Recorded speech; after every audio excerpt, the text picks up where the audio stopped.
So I'm going to start by removing the decal off of the backing paper here. I'm going to set that aside. And I like to keep my squeegeeing stuff close to me or on me, in the sense that whenever I need it, I can quickly grab it.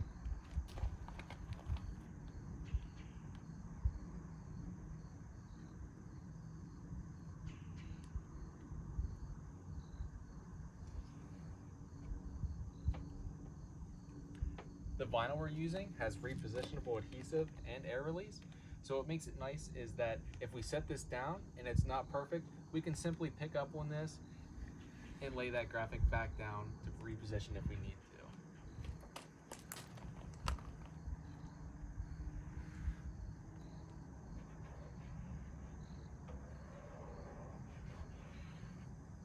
I'm tacking up here at the top, pulling down straight, making sure that it is lined up.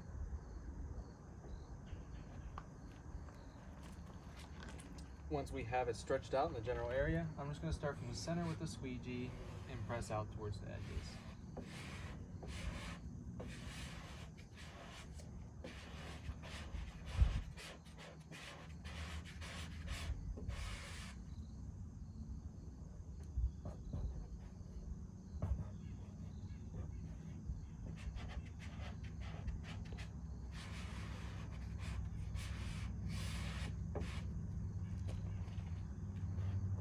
Once it's firmly pressed down, we'll grab a corner of our transfer paper.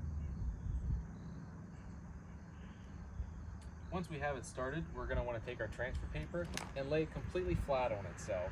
This way it gives us a good visibility, making sure that everything is staying behind that should be. And a nice, slow, steady pull is all there is to it.